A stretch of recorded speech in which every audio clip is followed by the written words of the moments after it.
All right, Algebra 3, we are nearing the end of Module 2. We're right here at the end, so all we have is the practice test. So I'm going to take the practice test and explain how I answered the question. So if you're struggling on something, just fast forward to the problems that you're struggling with and see how I worked it and see if that helps you better understand. You can also go back and look at the lessons, the class videos from those weeks, or get with me if there's some concept you're struggling with before you take the test.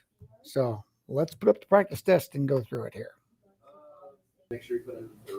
So we find the Module 2 practice test right in there. Here's the test waiting right behind it, but I'm going to do the practice test. So let's launch into that. Start that up. Okay, so our first question says, determine whether the graph is the graph of a function. Well, remember, if we have a graph, we could do the vertical line test. If I put a line straight up and down and moved it left and right anywhere along there, is there any place that a vertical line would touch the graph twice? No, that is definitely a function because it can only touch it one time with the vertical line test. Okay, number 2 says determine the domain of the function. And the function is 4 over x squared. So that means 4 divided by x squared. So what we know about a fraction is we cannot have a 0 in the bottom. We can't have a 0 because if you divide 4 by 0, that doesn't work. That's a mathematical problem. So this one is rather simple, but I'm going to go ahead and do it on paper to show you how you do it if it wasn't so simple. What's on the bottom of the fraction? Well, x squared. So what would make x squared equal 0? Because whenever x squared is 0, whatever number makes that 0 is when we can't have that. That's when it cannot be included in the domain. So the way we get x is, if this is x squared, we take the square root. That gives us x. What's the square root of 0? It's just 0. It's not plus or minus 0 because there is no plus or minus 0. It's just 0. So anytime x is 0, 4 over x squared is a problem. That's an error. It does not exist. So if this is 0, it does not exist. So the only case that it would ever be 0 would be when x is 0. If x is 1, if x is 0.01, we can divide 4 by 0.01 squared. So only at 0. So in this case, this one's pretty easy. All real numbers except 0, that's second choice. It doesn't have to be greater than or equal to 0 because it could be a negative 1. Negative 1 squared is a positive 1. That's just 4 divided by 1. 0. All right, find the range. Okay, this could be a little trickier. So first we have to see, are there any x's that are excluded? Is there any x? Like in this case, we had to exclude 0 because that would make that an invalid number. In this case, x can be any number. It could be -5, it could be 0, it could be 102, it could be 3/2, anything. That's not going to create a problem in this equation. So what possible y's do we get? We know that x is going to have 2 subtracted from it, whatever the number is, and then it's going to be squared. What happens when you square a number? Well, that means you'll never have a negative number. Let's say x is -12. So yeah, I can put a negative number in there. Okay, so what is the function equal? -12 minus 2. Now I'm at -14, and I square that.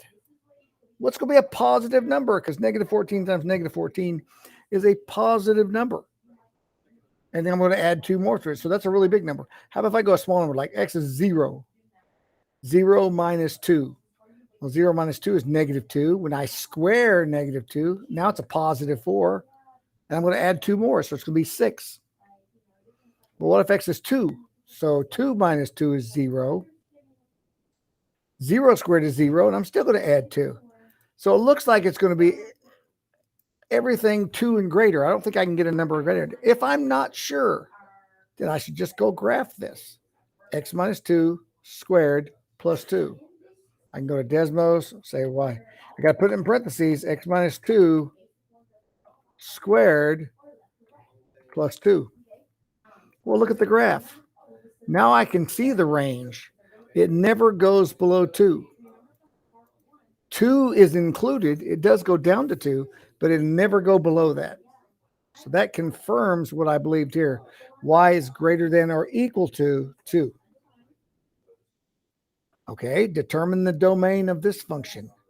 The square root of 7 plus x. Oh, let's look at that real quick then. 7 plus x.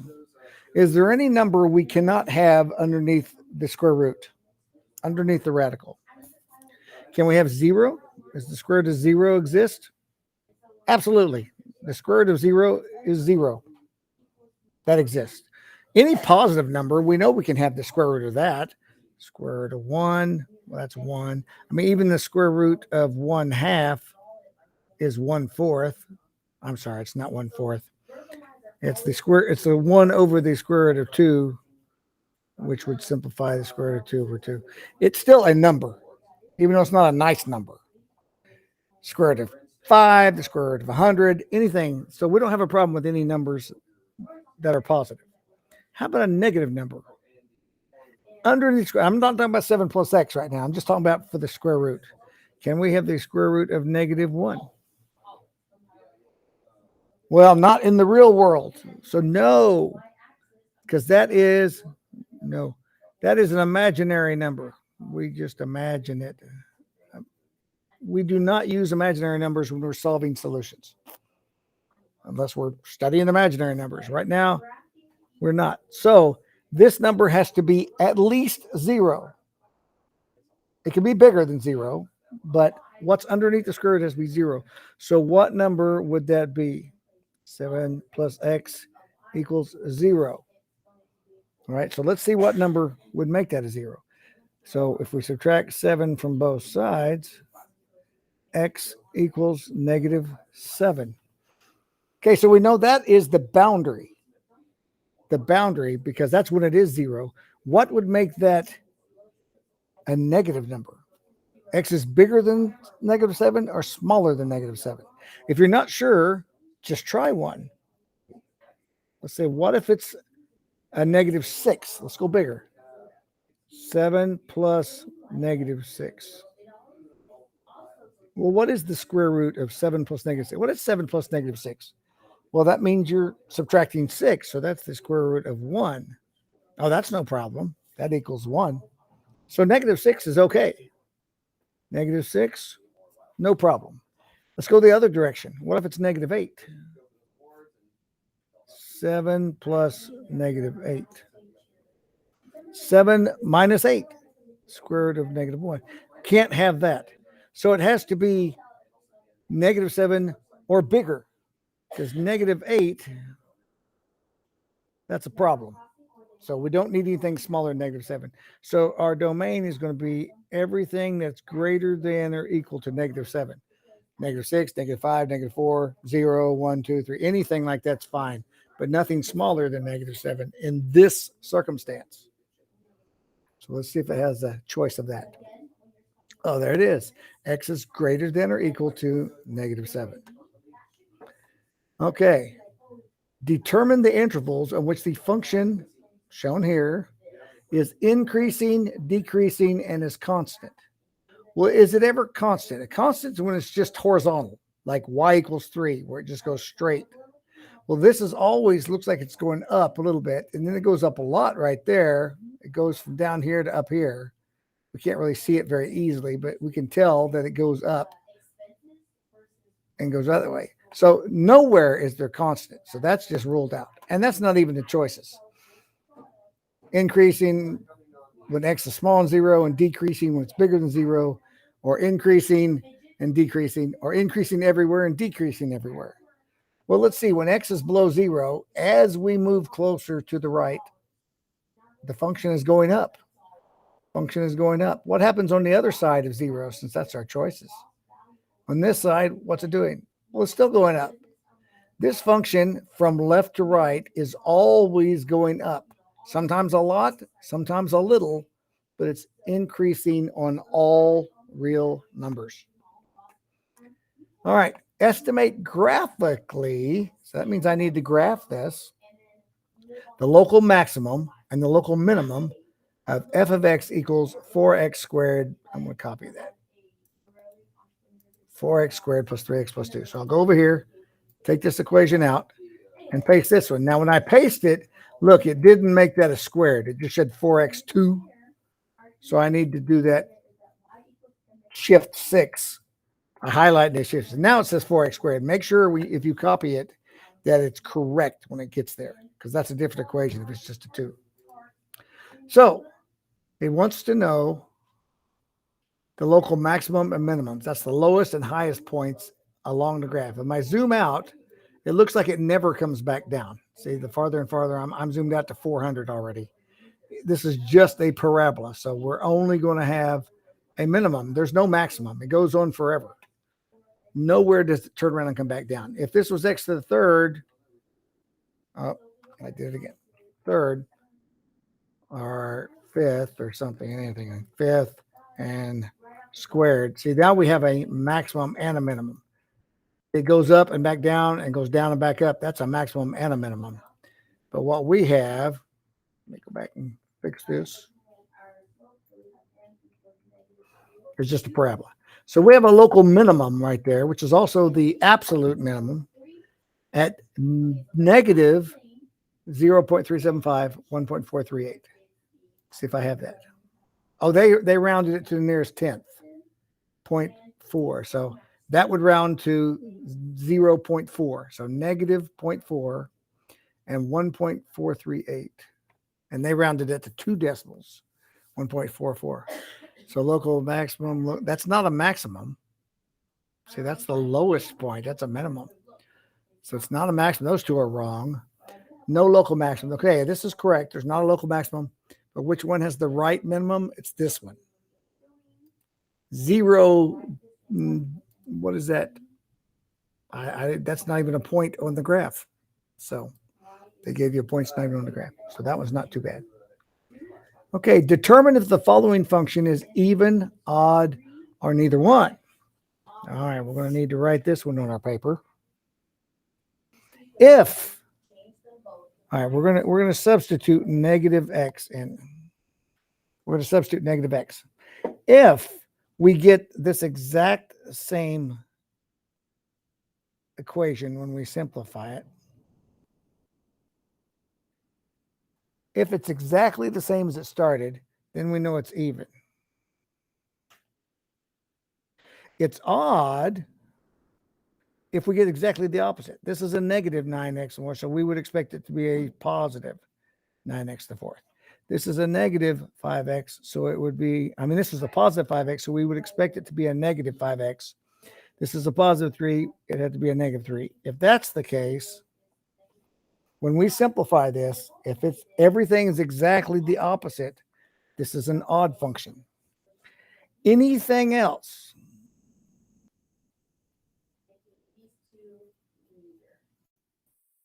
neither. Anything else is neither. It either has to be exactly the same or exactly the opposite signs. So let's see what we get. Negative 9. I'm just substituting negative x in for x. So everything else I need to keep exactly the same. Negative 9. And the x is being taken to the fourth power. So the negative x will be to the fourth power. Plus 5 times negative x plus 3. Okay, let's simplify. What is negative x to the fourth power? Negative x times negative x times negative x times negative x. That's negative x to the fourth power. Negative x times negative x, that's x squared. Negative x times negative x over here is negative x squared. So now I've got x squared times x squared. I'm sorry, they're both positive. So what's x squared times x squared? It's x to the fourth. So this, negative 9, negative x to the fourth is x to the fourth. What's 5 times negative x? It's negative 5x and then plus 3. That's what it simplifies to. Is that the same as what we have over here? Well, it started out as a negative and then a positive and a positive. Now we got a negative and a negative and a positive. So this is different. So it's not even. That's not an option anymore. It's exactly the opposite. Well, no, the first term would have to be positive. It's still negative. This one is correct, but that's so it's not that. This one is neither. Neither one. Doink. All right. Okay, now we're doing some of the arithmetic here. FG of x. So that's where we're taking these and multiplying them together, right? FG of x. So let's write down our f of x. F of x is 3x plus 6. And g of x is 2x squared. So if we put that up on our screen, well, we can work with that. We're going to multiply these together. FG, right, of x. So that means I'm multiplying. So I'm taking 3x plus 6 and multiplying it by 2x squared. Multiplying. So we distribute 3x times 2x squared. 3 times 2 is 6. X times x squared is x to the third. Now the 6. 6 times 2x squared. 6 times 2 is 12 and x squared. That's what it equals. Multiplying this times this. Let's see if that's one of our choices. 6x to the third plus 12x squared. Right there. 6x to the third plus 12x squared. All right. So this one, we have f of x is the square root of 3x plus 7, and g of x is the square root of 3x minus 7. So we have to add these together, it says. Well, if we add them together, 3x plus 7 under the square root plus 3x minus 7. If I add them together, I just put a plus sign between them. Those can't be combined. So it's not 2 times 3x plus 7 because this is not a plus. That's not valid. There's nothing we can do to simplify that. That is the answer. Just add them together. It's this number plus this number, and they can't be combined. So let's see if we have that choice. We do. It's right there. 3x plus 7 plus 3x minus 7. I don't know how you would ever get any of these answers because it ignores parts of that. All right, number 10.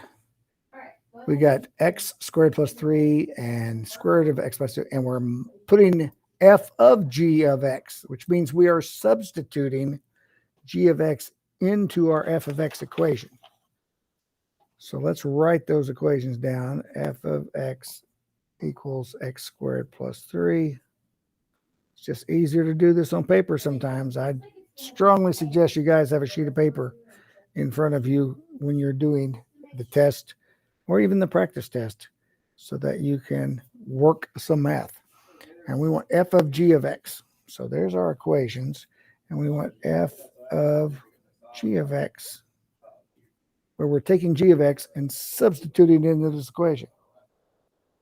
Okay, so if we do that, instead of x, we're going to have this. All right, that's going to be in x, and it's squared. And then we got plus 3. So this is the exact same equation as the original equation, except for we've taken the x out and substituted this in its place because that's what it said to do. It said instead of x, take out the x and put g of x in there. And that's what g of x equals. That. So that's why we substituted that in. So let's simplify this. If we have the square root squared, that cancels each other out. So it equals x minus 2. And then we still have the plus 3. So what's x minus 2 plus 3? X plus 1. That's what it simplifies down to. Just x plus 1. All the square roots and squares, they just kind of take care of each other. Oh, there it is. The only simple solution given. All these others are much more complex. All right. Find fx and gx so the function can be described as f of g of x. Oh, now that's interesting. So let me write down. So if we call this f of g of x, and it says the function is 4 over x squared plus 9. Okay, so it's saying what would the functions be? What is f of x and what is g of x if when we substitute g of x into f of x, we end up with this? So what must those equations have been to start with? Well, the simplest thing I see is if I just make g of x this, I said that's what I substituted into the equation. So if I substituted that, what was it originally? Well, that must have been where the x was. So this must be 4 over x plus 9. Wouldn't that work? There may be other solutions. This isn't the only one. In fact, there are certainly other solutions. But if I made g of x, x squared, and I substituted that into there, wouldn't that be this equation? Let's see if they have these choices. There's another option right off the bat that I can see. What if f of x is simply x plus 9? Because I don't know what choices they give us yet. I haven't looked. They probably give us this choice, but what if it's x plus 9? What would g of x have to be to end up with this? Well, then g of x would be 4 over x squared.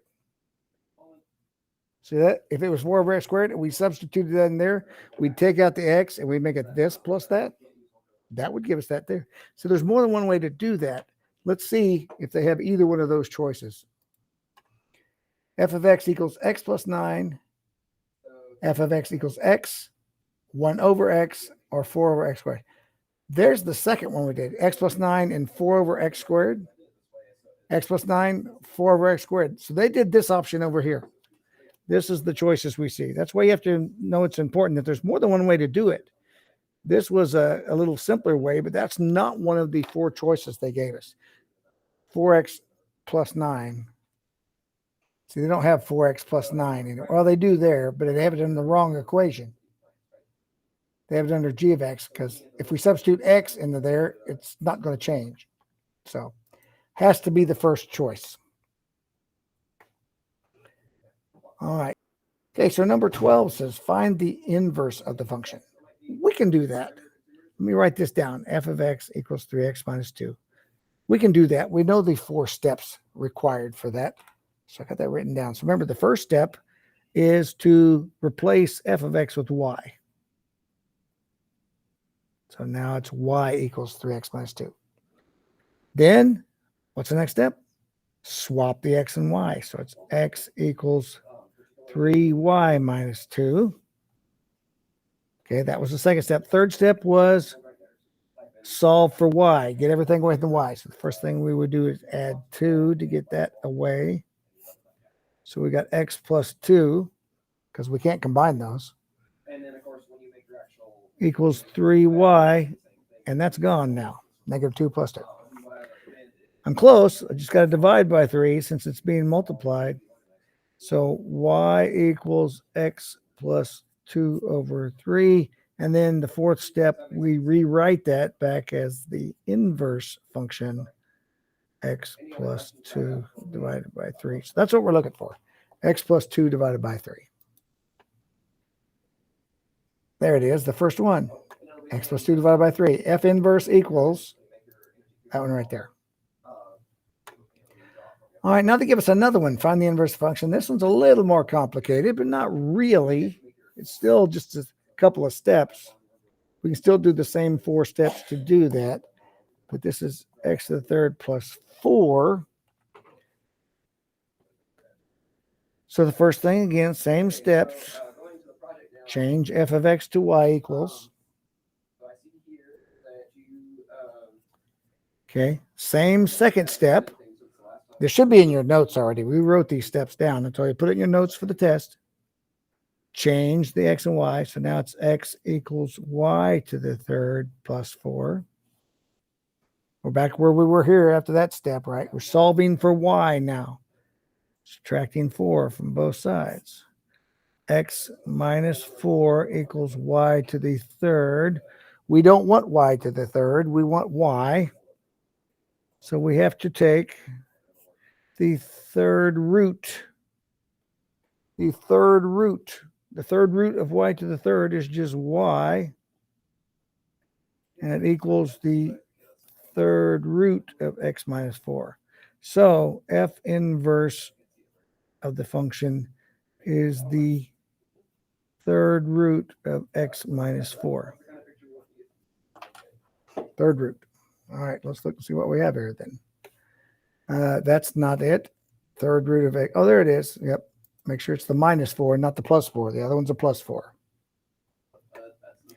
All right, find the inverse of this function. 6x to the third minus 3. Oh, we've got another step added now in solving that.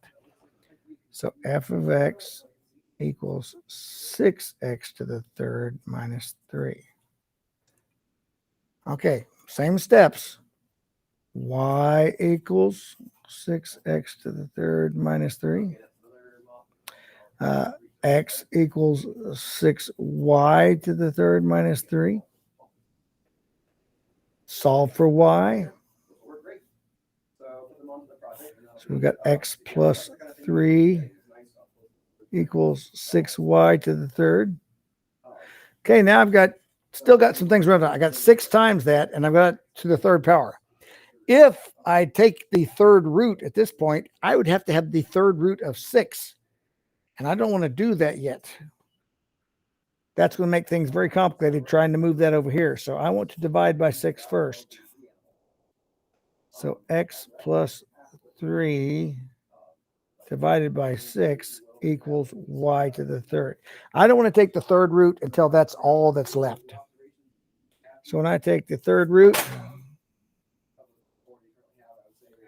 y equals the third root of x plus 3 divided by 6. So that's what my inverse is. The third root of x plus 3 divided by 6. Third root. Oh, these are all third root. X minus 3 divided by 6. That's the first one right up there. It gives the option of not a one-to-one function. This gave that also. So I guess we should check that while we're here. Let's graph it and see if it's a one-to-one function. 3x minus 2.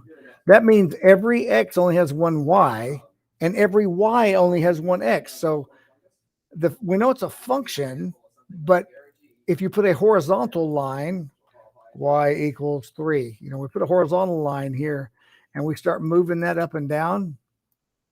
You know, does that cross it twice anywhere? No, this is a function for sure because it's linear. The second one, x to the third plus 4, that requires a good look. X to the third minus 4.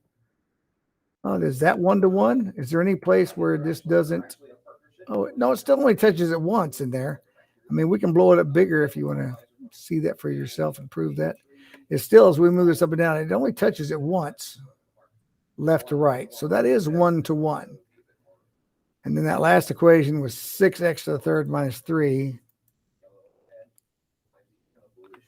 See, that looks a lot like the last one. It's still just a 6x to the third. It's still only going to touch it once anywhere horizontally. So if it only touches it once horizontally and only once vertically, it is one-to-one. So all of these have a solution.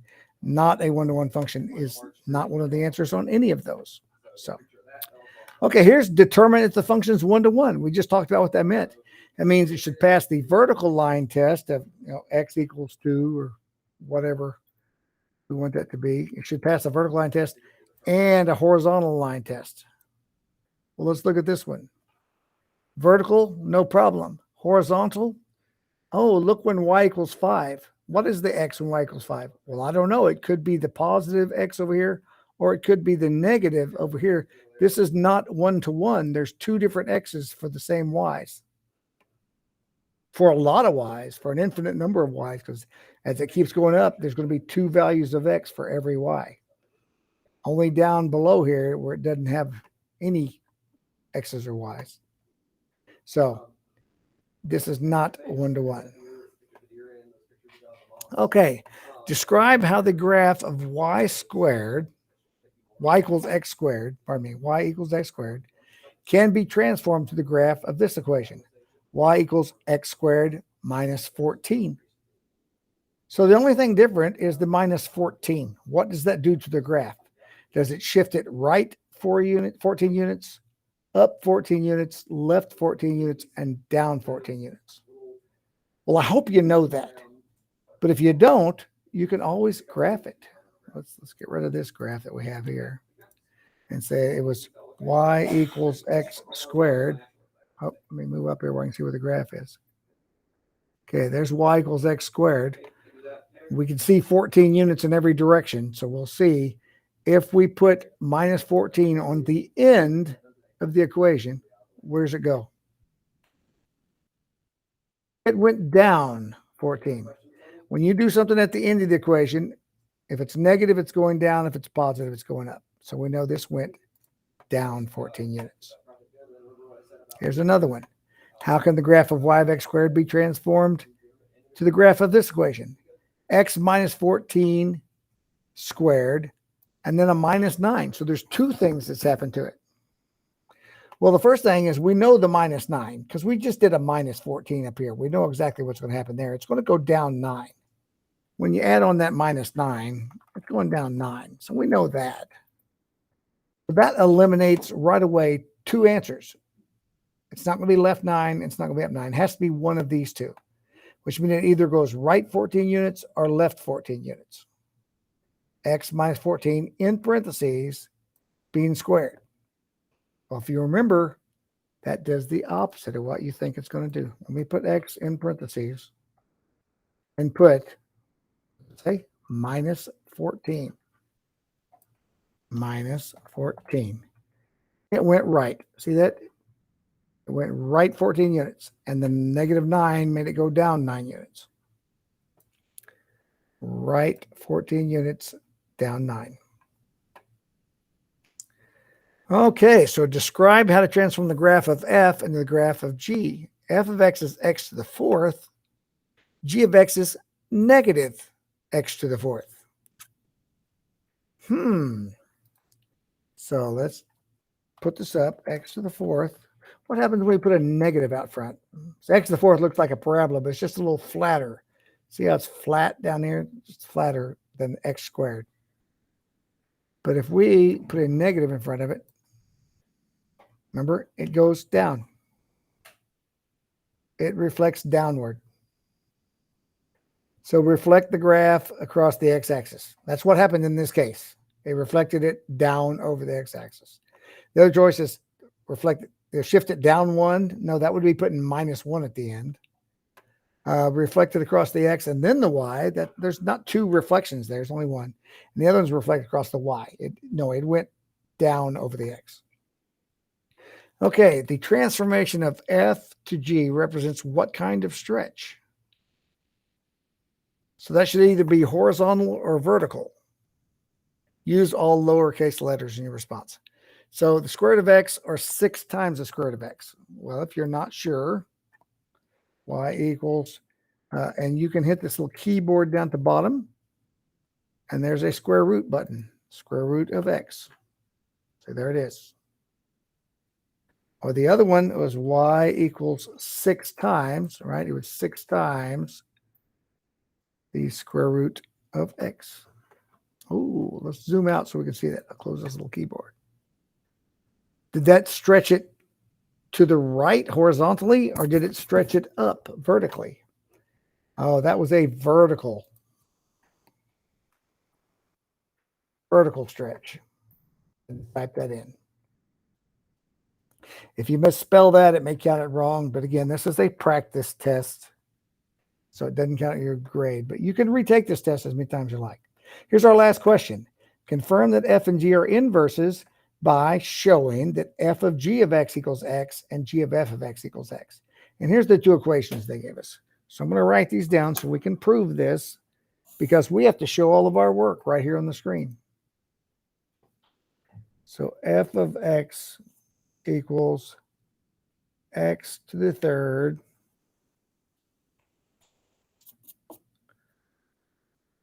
minus plus 4. And g of x equals the cube root of x minus 4. Okay, we've got those written down.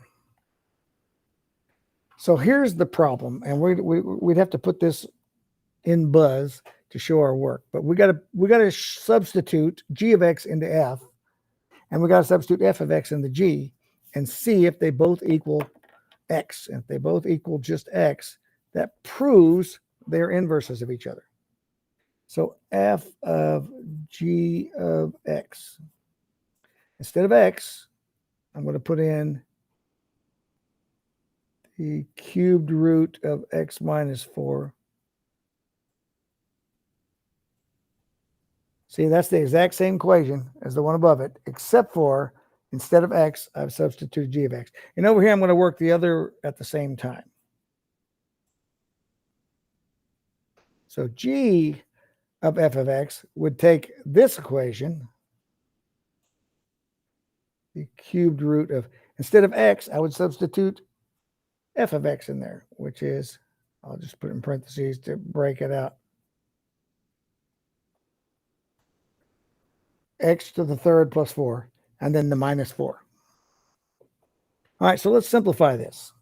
First thing we see is, what is the cubed root of something cubed? If we take the cube root and we cube it, those cancel each other out. So this is just x minus 4. And then we have plus 4. Over here, we're taking the cubed root of something, but we need to simplify it inside first. We've got x to the third plus 4 minus 4. Well, plus 4 and minus 4 is 0. So this is the cubed root of just x to the third power, because plus 4 minus 4 is 0. So here, what is x minus 4 plus 4? That just equals x. What is the cubed root of x to the third power? That just equals x. Oh, that proves that they are inverses of each other. So when you go to put that in here, there's this button down here that some of you are using. Some of you found this. Some of you have not found this. Insert equation. When I click on that, it's going to pop open this window and says, okay, what's your equation? Well, f, I can just type exactly what I had on my paper. X equals, and I was substituting in, I went parentheses, and then I said third root. Now, if I go to insert symbol, there's a square root symbol, but right next to it is one that I can choose to where it's not square root, it's a third root. Instead of y, it's a 3. And inside that is going to be, I need to put this in parentheses so it does all of that. Minus 4, parentheses. And then close that. Be to the third power. And a plus 4.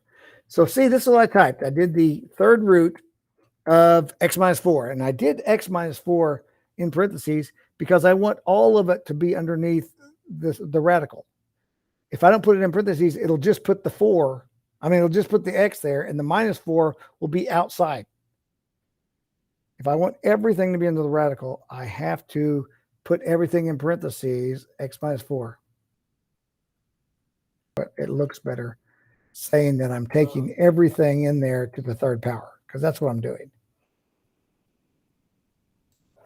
And then underneath that, I can say now it equals, my next simplification was x minus 4 plus 4. And then the next line, I just say it equals x. Okay, so then I'm going to do the other one. G of f of x. It's easier to just put them underneath each other in Buzz. But I wrote them side by side on the paper. So this is, we'll go back to this third root, because this is what I wrote on my paper. And it's root 3 of, and I'm going to put all this in parentheses because everything was underneath the radical. X to the third plus 4 minus 4.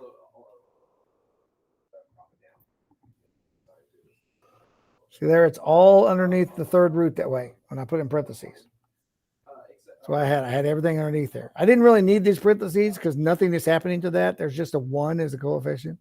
X to the third plus 4 minus 4. That's all that's underneath the radical. So that's what I did here. So then my next line, when I simplify that, I take the plus 4 and the minus 4, and they become 0. So then I would say I can say equals since I haven't done anything about it. And I'm going back to my root again. So the third root of x to the third. Now look, since I didn't put that in parentheses, what did it do with the third? It put it outside. If I say x to the third in parentheses, it knows all of it is supposed to be underneath the radical. The third root of x to the third, which equals x. So there, I have confirmed that they are inverses because I proved that f of g of x equals x and g of f of x equals x.